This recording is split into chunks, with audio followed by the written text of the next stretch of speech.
A lot of you high functioning individuals lose that clarity along the way. You start to get fuzzy because what you start to do is you start trying to pour from an empty cup, right?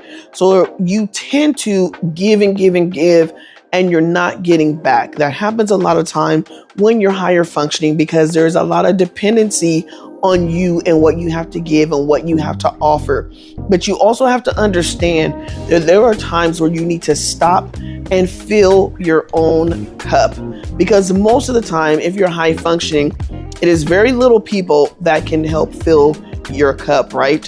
So you have to make sure that you're doing things, whether it be in your prayer closet, whether it be in meditation, whether it be in reading your Bible. You have to think about how you're going to refill your cup because of the fact that you are giving out so much. And I want you to think about this, because a lot of people think that, oh, every time I'm doing this, people are just using me. It's not all the time so much that people are using you, or that they actually know that they are withdrawing from you, but they're not filling you back up, is because of the fact that they have some capacity issues where they are actually being withdrawn from, right?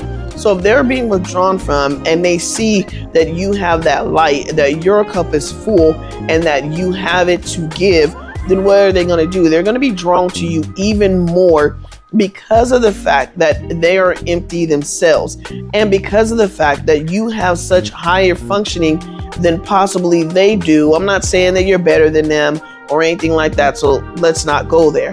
But I think when you have that within you, you draw more people in. It's like a moth to a flame. You ended up drawing more people in because of the fact that you have it and you have it to give. And so when people draw to you, they know that you will end up filling their cup. And so they can walk away, most of the time, walk away from you whole.